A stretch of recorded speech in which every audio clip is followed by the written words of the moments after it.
Hello and welcome to the Jumpcast. I am your host today, Nick. I am joined by my two other co-hosts, Max 1 and Max 2. Please feel free to introduce yourself. Ayo. Hello. Thank you.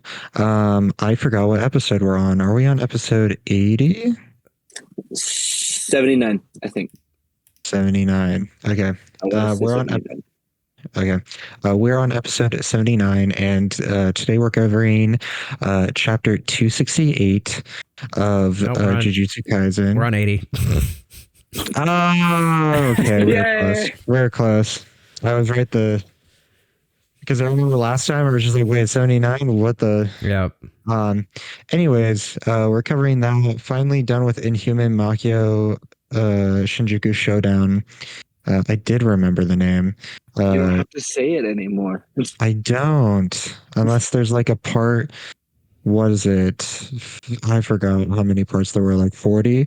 But this chapter is called Settling Matters. So I'm thinking I'll just get into the chapter recap and then we'll go over our thoughts.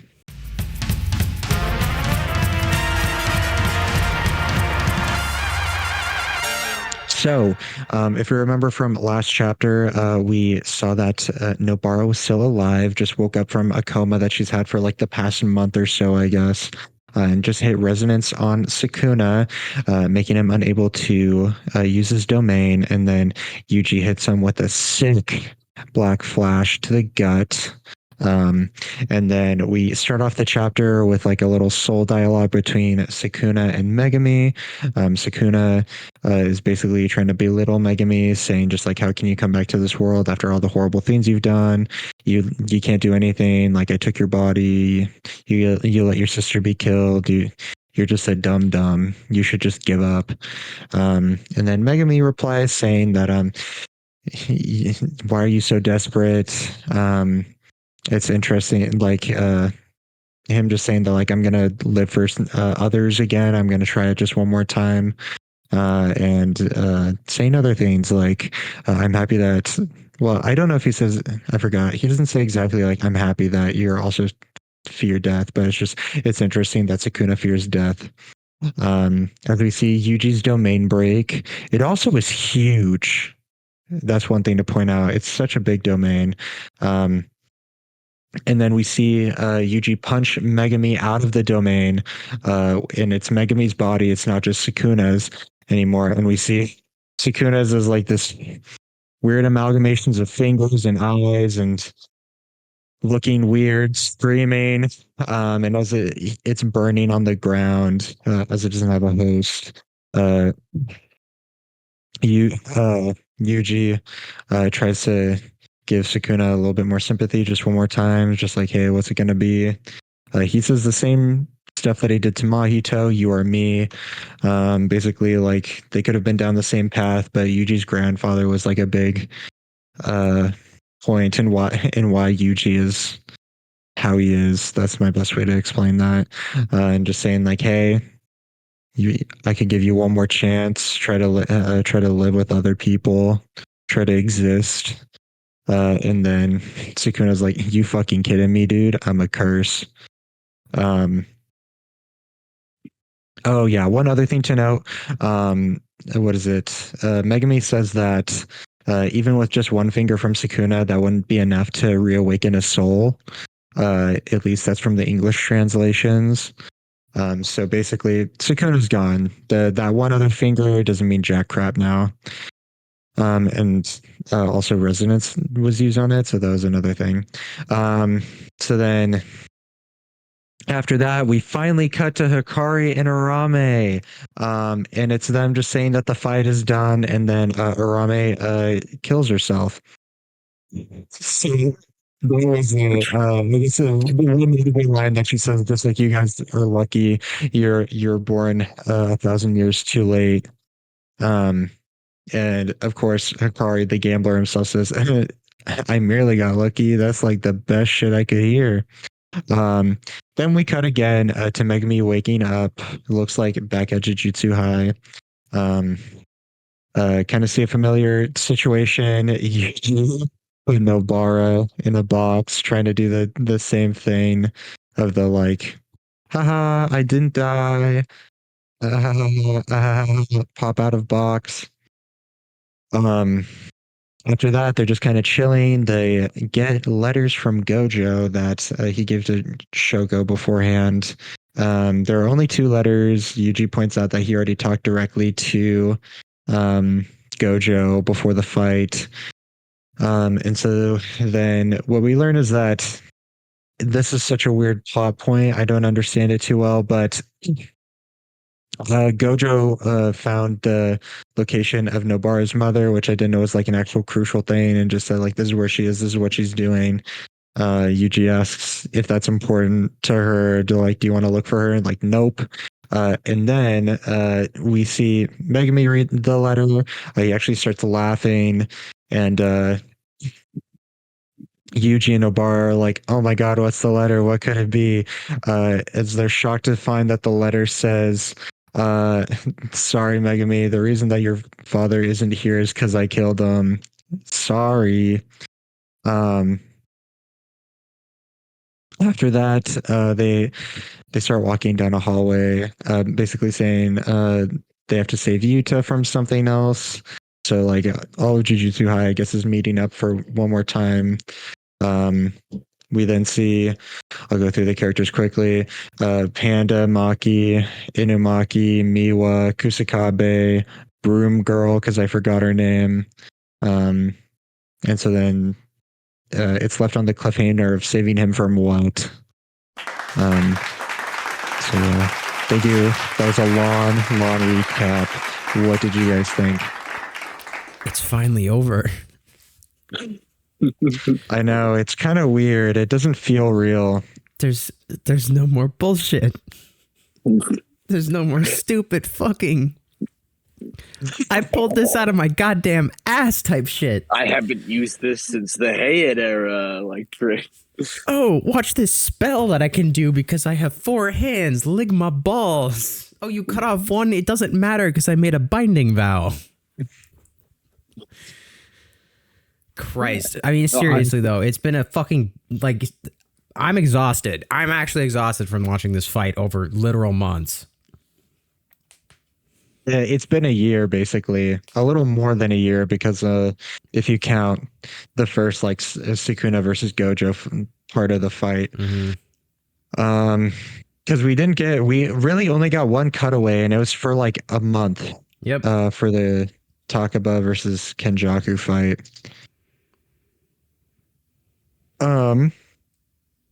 Yeah, it's done. It's very interesting. It feels like it all came by so quickly. Oh yeah, one thing to note for people that are reading the chapter, Megami has scars on his face now that are identical to Sukuna's eyes.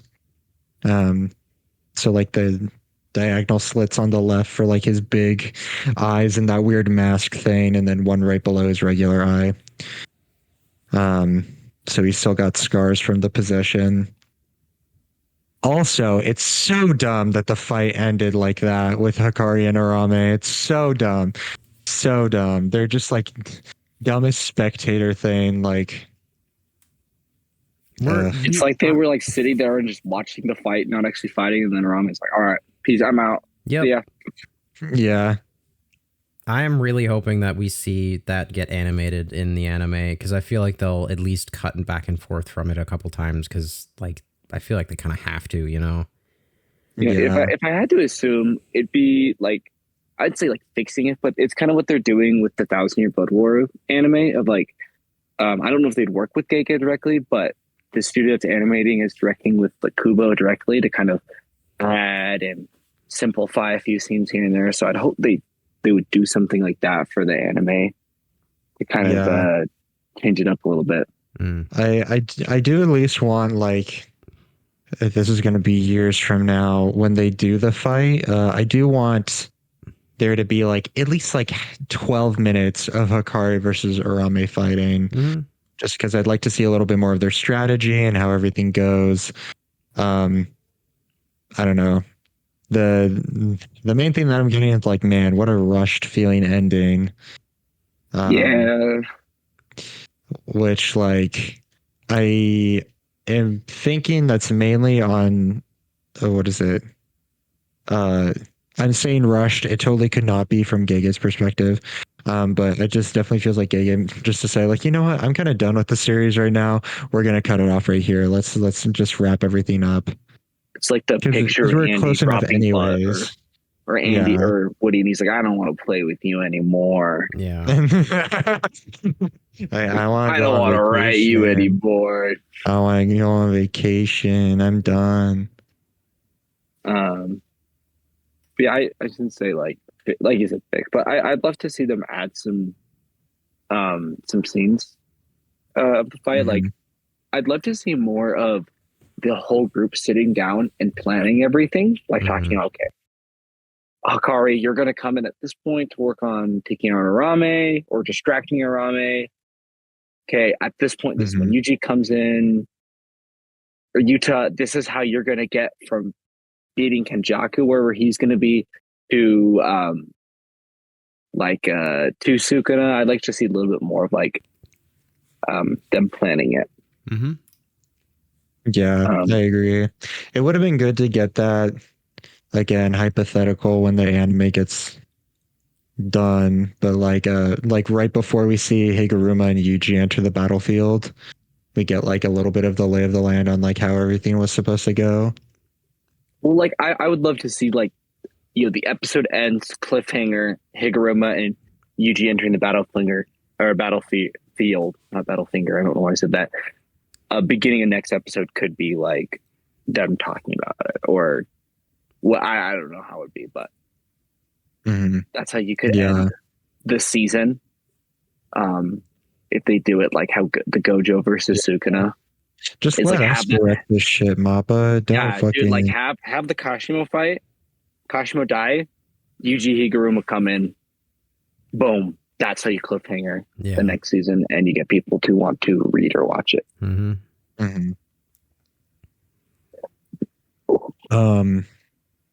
But yeah, I'm trying to think of what else to cover. It's so weird, the thought that that Sukuna just died, because like it makes sense.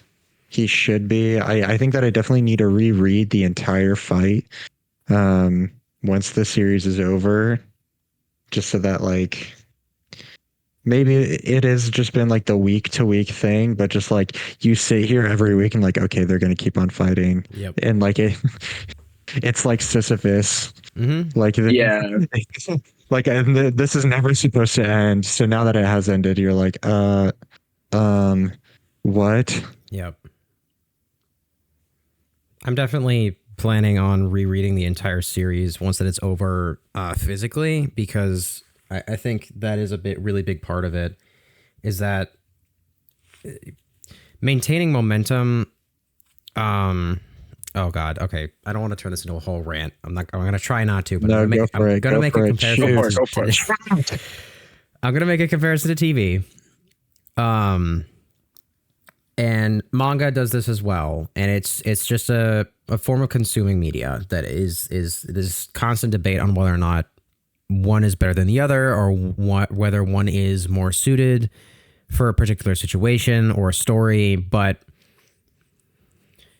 dropping week by week in terms of batch dropping a season, an episode in a season every weekend, every week, or just like a specific day during the week, or batch dropping it to be streamed and bulk consumed like on Netflix or any other streaming service, is something that me personally have always kind of had an issue with.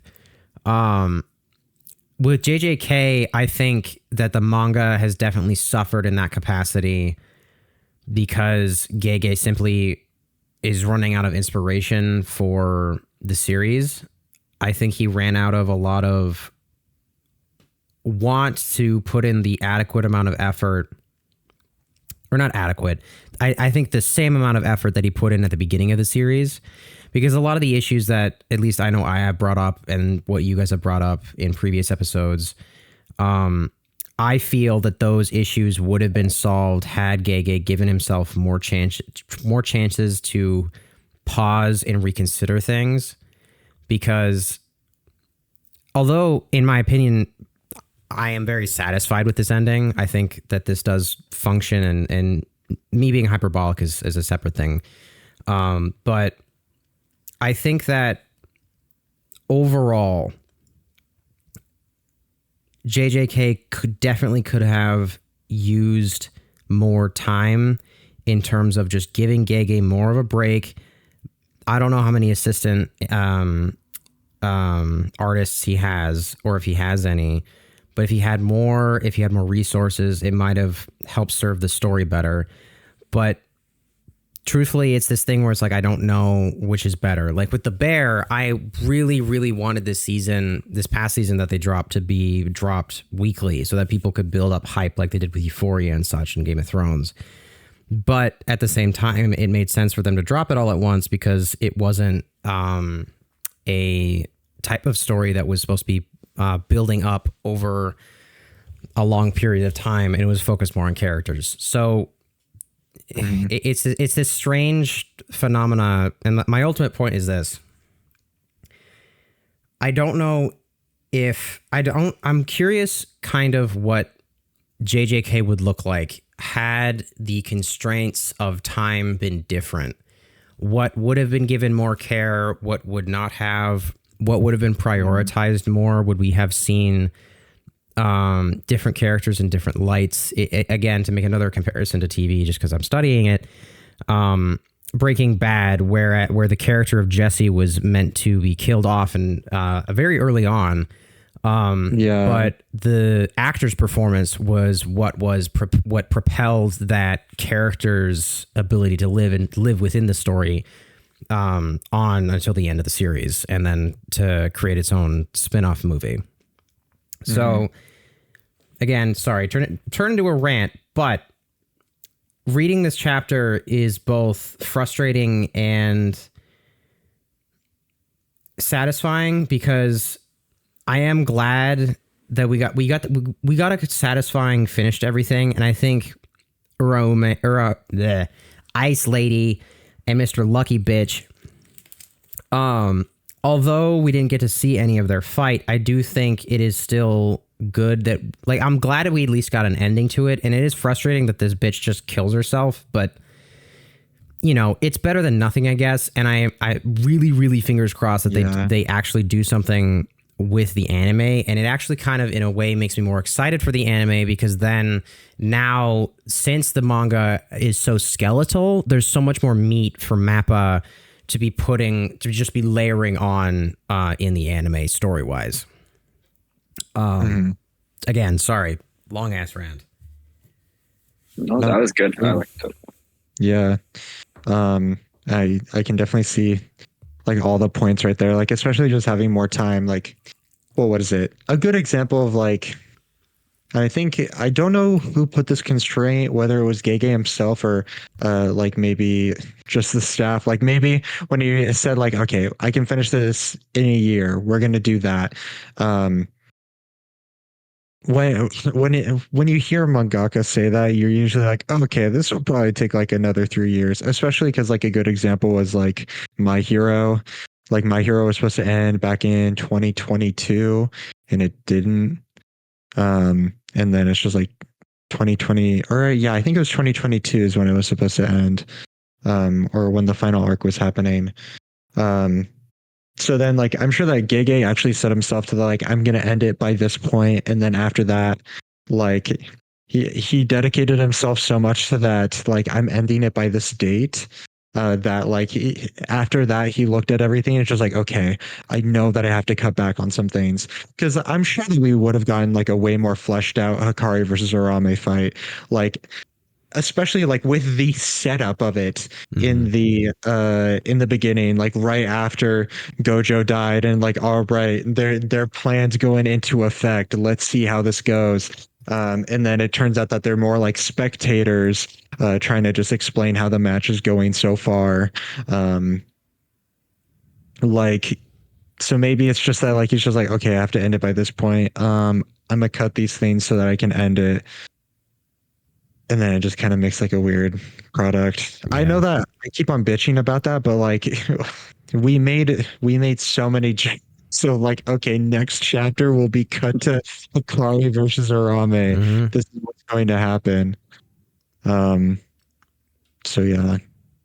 But I don't know. Besides that, I'm also happy that Sukuna's actually gone. Yes. And I also like what they did with Yuji's character, where he's like, for how much of an idiot he is, of saying just like, listen, dude, I'll give you another chance. Like we could live together. Come on, like I'll eat you again if you really need to. And then he's just like, no, no, fuck you. I want to die. I'm sick of this. Well, and I think like the way that like Sukuna does go out, I personally really enjoy like the just the mass of like you said like fingers and stuff. I like you want to I don't know how to put it, but like that is Sukuna has this form we see of like the forearms with like the eye mask and stuff and the mouth in his chest. But like I think like we could say like that is truly Sukuna, like what he truly looked like when he Yeah. becomes such a depraved curse that you don't care about anything, you don't care about your own appearance, you kind of just become this massive stuff, and it almost gives off this feel that Sukuna isn't just a curse, but he's a parasite.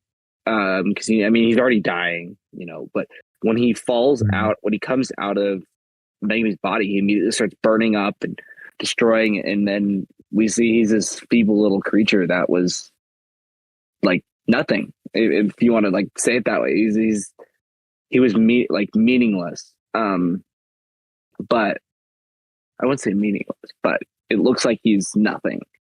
Mm. I think it really fits this character of Sukuna because we see he has this ego.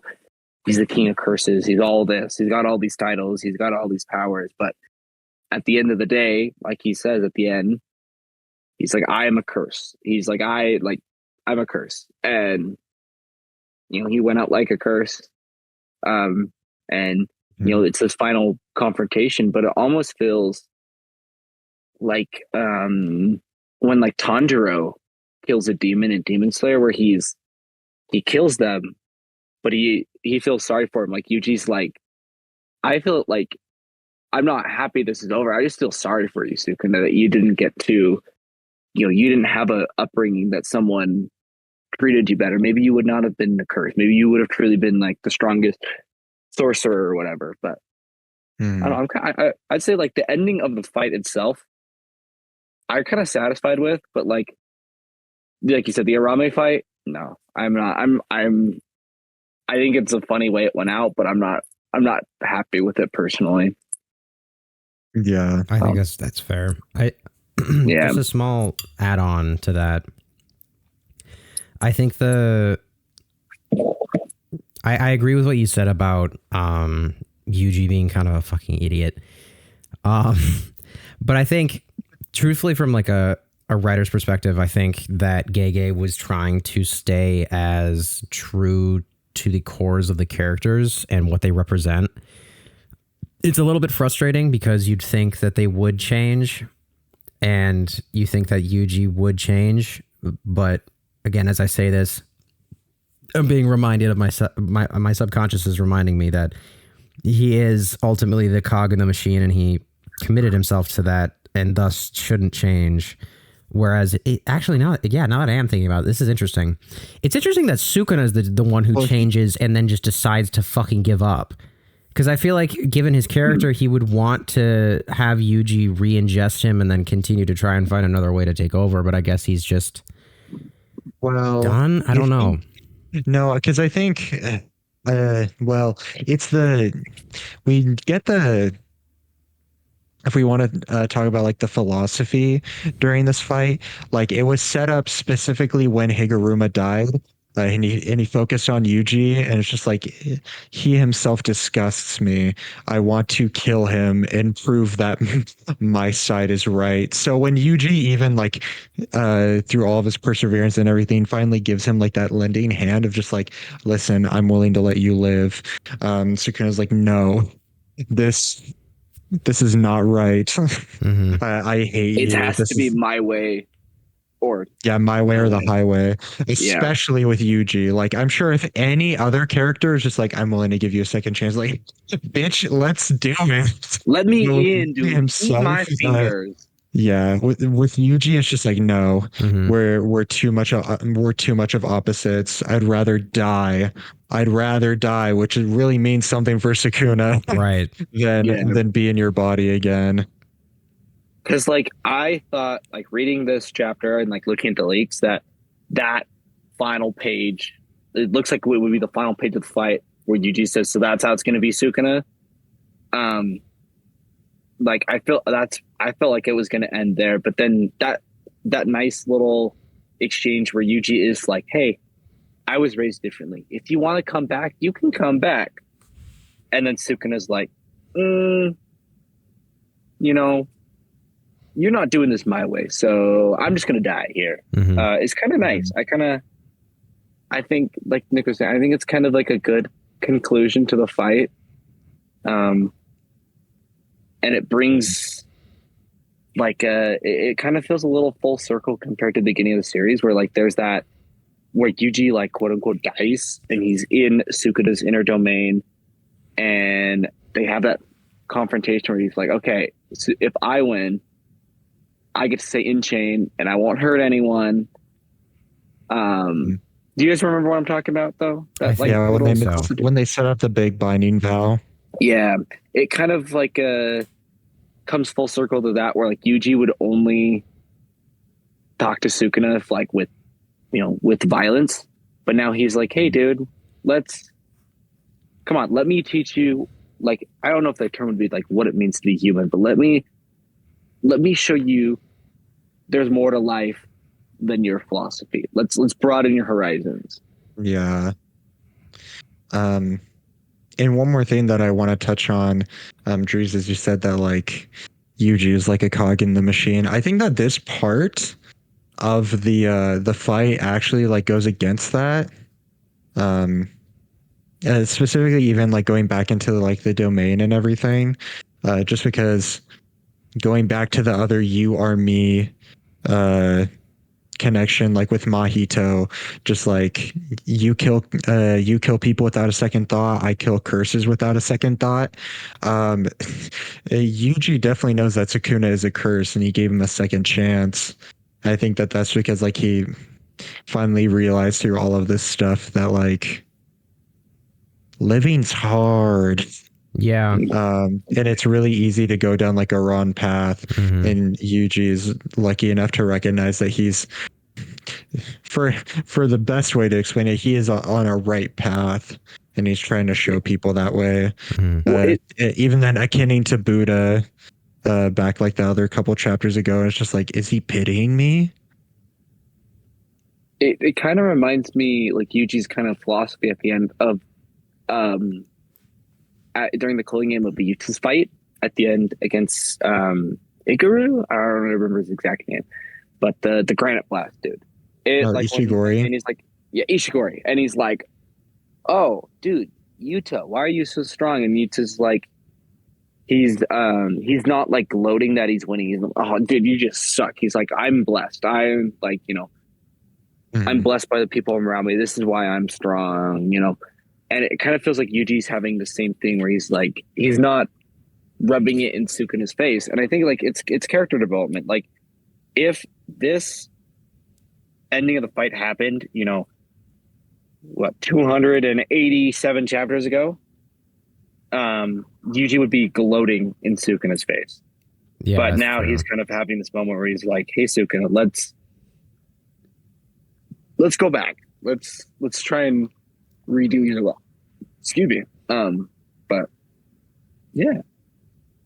I still find it strange though that Yuuji is still willing to, like, what is he expecting? Is he expecting that there's going to be some kind of redemption for Sukuna or something? Or is he just trying to accept him as his darkness? Or what's the point there? I think it is the redemption. Just because like, What's my best way to put it? Like once he got him into the domain, it may have been a thought process that Yuji was just like, you know what? I know that I've got this guy killed. Let me give him just this one little chance to understand the beauty of life. And then if he really just rejects it, you know what? That will be it. We'll just finish it, you know. Especially because like it could have definitely been that Yuji's just like domain expansion, dismantle, and then just like boom, you're gone, buddy. But no, he gave him like the time to just like, hey, let's go fishing, let's go archery, let's go golfing, like that sort of shit. Let's go golf, yeah. Let's go golfing. It's because it's a nice, you know, change of like when you think of a domain in Jujutsu Kaisen, you think the person that's casting it is doing that to immediately just end the person there. And it reminds me of like when they talked about how domains used to not just be for like a sure hit. It used to be like they called it like a meeting place. I forget the exact phrasing, but it reminds me that Yuuji is using his like a game. Yeah, he's kind of just doing. He's having it to like a meeting of the souls. Yeah, that's such a good. I don't know how I didn't think of that. That's such a good way to put it. Yeah, a meeting of the souls, like almost like a private conversation, like where they can say what they want and they can like, you know, they can figure it out before like there's other people around them. That's interesting. This is a slightly tangential thing, but also kind of connected to this. I'm reading Vagabond right now. And I'm at the point where Musashi is about to challenge Densichiro, I think, the guy who has a bunch of moles or like markings on his face, and whose younger brother or older brother, I think older brother is the one who like a little bit of a fanboy. It's the one from the dojo. Yes. That he burns down at the beginning. Oh, that is it. Yeah, that is his old. I think it's weird. It's his old. The guy his older is the older brother. The one with the moles is the younger brother. Right. Yeah. That's it. I'm at that part, and one of the big things that is kind of discovered there is, this wanton for Musashi to learn about his opponent. Like he has this urge to talk, and the younger brother or the older brother decides that he is not baffled by this, but is like, why would you want to do that? And it becomes like this thing where they discover, well, Musashi kind of discovers, and this happens previously as well, but it's reiterated that the exchange of swords transcends the physical interaction and becomes a form of communication. And I think that domains in Jujutsu Kaisen, I think probably from that baser level of what domains used to be, that's kind of how I bet Gege got like inspiration in a similar capacity. Either that, I bet that comes from some kind of It's got to be, you know, in like when you think of two samurai fighting, they do like the one hit and then one of them dies. The domain concept, I don't know if it does, but I think it has some sort of connection to that. Like the sure hit, right? Like you say, you see the bubble pop up, two people go in, you can't tell which one won, and then you see that one of them won. Right. Like the line that Tanjiro sees in Demon Slayer. Yes. Oh yeah. It's that moment right before you achieve victory that it like time exacerbates. I think that's the right word, or elongates. I'm not sure. But becomes dilated, and you're able to process things in a much slower perception of time, and thus communicate with your opponent. And I think that's what the point is there. Anyway, again, tangential technically, but still interesting in my opinion. Yeah, no, I like it. Yeah, know what to say. I what is it? Brain no work. Brain no work. Sorry, you guys keep cooking. No, I'll you're sit in good. the corner and stew. I think. I was gonna say. Oh, Go ahead. I was gonna say it like when like you say like, the words like a conversation. It reminds like getting back to Vagabond. It reminds me. Do you? I don't know how far you've read it, Nick, but Max, you would have already seen it. It's in the winter. Musashi builds the snowman, and then the mute character Oh no, Kyojiro. I haven't gotten to that point. Yeah, Okay. when he fights that guy, it's like right in the beginning of the series, isn't it? No. This is a Half. different part. He doesn't actually fight Kyojiro. No. I'm talking about where Dries is at. That's like it in the beginning of Volume 1, if I'm correct, Huh? or No. Volume Okay. 2. No. I I'm on volume. What is this? I'm on volume 8 of the Volume Okay. 8. of the Viz Big edition. Okay. So I'm on chapter. Okay. Wait, let me I see what think chapter. yeah, because Max, if he's like the part you're talking about, there's a part where um Musashi I'm meets not that far Kyojiro either. Let's and see. they have a moment. I mean, Kyojiro can't even speak, but they have a moment where like it doesn't like they don't actually duel each other, but it transcends words. They communicate through like other means. They kind of like just stand there. Musashi's like, dude, why are you here? And then Kyojiro doesn't respond. He's like, oh. And they kind of have this like, eye contact and connected. It kind of, I don't know. What you talked about earlier with Vagabond reminded me of that. Like there's these moments of like Musashi and I guess maybe in like manga in general, like characters learning things can't be expressed through just words. Right. And maybe Yuuji did want to yap there and be like, hey, Sukuna, you can come to me. But maybe in a sense, Sukuna at that moment could have known that, Yuuji would have said that. So Yuuji wouldn't need to say anything. But because Yuuji said it, Sukuna out of spite was like, I don't want to come back. I'm done. I'm going to die. I'm over. But That just sorry, my brain is gonna move to a different part of the what is it? So like back like at the end of that domain where we see like Sukuna like say like fuck that, I'm gonna kill you and all your ideals. I remember reading that and thinking that like, hey, wow, we're like at like that final stretch of the fight in which like I thought it was gonna last a little bit longer. But now that I'm thinking about it, I was like, oh wow, I guess like especially with us talking about like Yuji's ideals and how they've changed in this whole conversation, it definitely like makes this fight feel a lot more final and thematic. Because like even at the beginning of us recording, this is just like the fight ended off kind of weirdly and rushed feeling, but looking back, even it feels a bit more conclusive now with like this whole conversation. That's all I really had. Besides, god damn it, I'm still pissed that we didn't get Hikari versus Arame. Yeah. No, it's fair. What do you guys think? Gojo said to, or did we? This might be just me and my memory not being great. But what do you guys think Yuuji said to, or Gojo said to Yuuji? I don't know if they had the actual conversation, or we saw that conversation.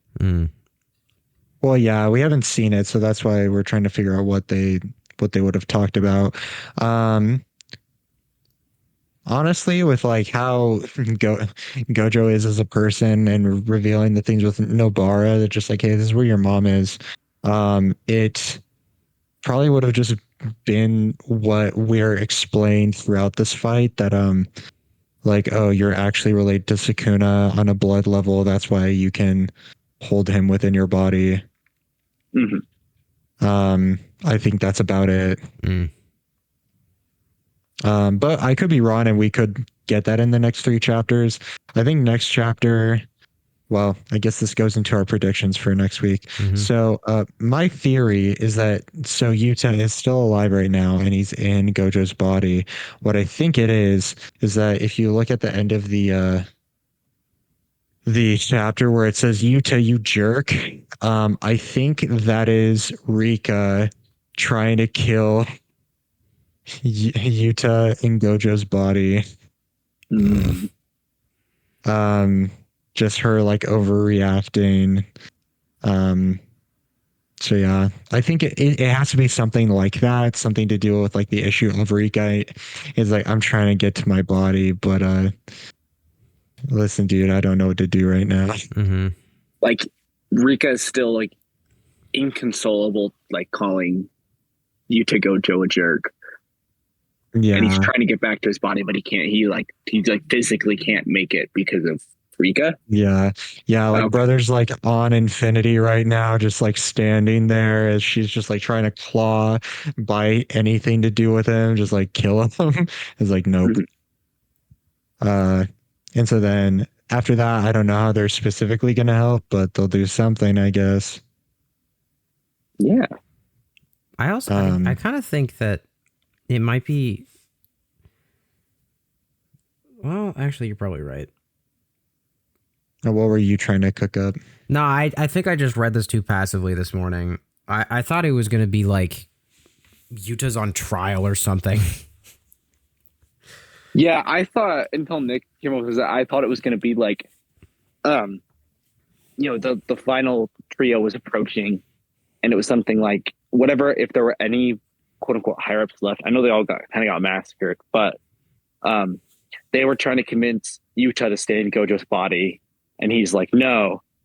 But the higher ups like, you need to stay there so we can still have Gojo Satoru.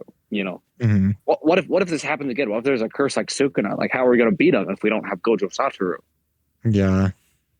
I guess the only other theory that I could have besides that is that he doesn't have enough money to pay Mei back. Yeah, that could be. Yeah, but I definitely think that has to be that. The Zenin clan trust fund gets like cleaned out so they can pay back Mei. Oh, that'd be horrible. There was like I saw this thing where it's like Gege, you have 3 chapters to kill off Mei. Please, you don't want to see what I'm gonna do. But yeah, I think that's that. So like Yuta will probably be saved this next coming chapter, and then we're just gonna see how the rest of Jujutsu Society goes on from here, and or society in general. Like we have like specifically in the anime, because I just rewatched the end of season 2. Like we had such a big focus on the public's perception and what's going on. So I hope that we get some sort of thing that finishes that off. I know that we talked about that before last chapter and or last episode, and I remember Drees, you're just like, or not, maybe we don't get it, but I'm still gonna hold out hope that we get something like that, especially because like Megami, if the calling game still has to be going on, or maybe it isn't, we didn't, hopefully that also gets cleared up, but also if the calling game is still going on, Megami could just do the fucking merger. He's has like control of it. Yeah. He's like, hey, bro, this is the closest thing I got to Maharaga, so I'm just going to bust it out now. That'd be really funny. That would be really funny. It's also really funny with the ending lines, like right before you see the letter where like Nobara and is like, did he make you a special grade? Like, bitch, he ain't got Maharaga. He ain't got shit, dude. Like, he's probably got like a dog, and that's it. I don't know. Or it's like it's combined with all the other powers. Well, that's what I was gonna say. Is do they just like all turn into one? I don't know. Yeah, the wolf just can punch really, really hard, and that's it. Much. Yeah. What do you guys think is going to happen for this and the next 3 chapters? I don't know, man. I would like to see like a full conclusion, whatever happened to everyone else. I think that's what we're going to get next chapter and the next video. I really, we talked about it like a week or 2 ago. I really like the idea of the conclusion of the series is like passing on the knowledge our characters have to the next generation of sorcerers, like a big time skip to them being their own jujutsu sorcerers and mentoring like the next generation, kind of like what Nanami did for Yuuji, or like them being teachers, like however it is, I would like to see like a conclusion. And like, because it seems like generation, like passing something on to someone is like a big part of like Jujutsu Kaisen. Yeah. So, or I'd like to see the ending of the series, honestly, if we don't get I like to see Yuuji go visit his grandpa's grave. And like, that's kind of it. He's like, I don't think he's got anything. He was cremated. Well, because in Japan they do like family graves. Right. They have like a family kind of grave in a site that they can place the urns, but they like however his grandpa was, they kind of visit it, and they end it, and that's how it ends. I don't know if that's how it ends, but I'd like to see that maybe at some point during like these last few chapters. I don't know. I guess we'll see. That'd be nice. It'd be really cool to get that kind of like full circle reconciliation that we've been missing for the majority of the series. Oh yeah, I also want to see where they stand when they're like last final rankings as sorcerers. Yeah, that's true. Really fun. Because like Yuji's definitely special grade now, but like what about Nobara? Nobara's like what, second grade? Megumi's fourth grade. He can't do shit, dude. He just kind of stands there sometimes and he says like rabbit escape and nothing happens. Bro's just hanging out. He's just there. He's gonna be like the Deku of the series. He's gonna go work at McDonald's. Yeah. And he's like, I used to have the 10 shadows. You know, Bad Sukuna took over me at some point. I've been through so many hard things. My sister died. Did you know that? I'm really sad about that still. He's gonna be like Katara from Avatar: The Last Airbender. Like the mom. My mom died. True. My sister died. I've been through it. Yo, your whole family got wiped out. My sister died. I know how you feel. But so yeah. Anyways, I think that this is a great spot to cut it. Thank you for listening to this episode 80 of the Jumpcast. If you have any thoughts, theories, anything like that, please feel free to share them in the comments down below. What is it? We'll be back. What is it? Are we on break? I think we're... I would assume...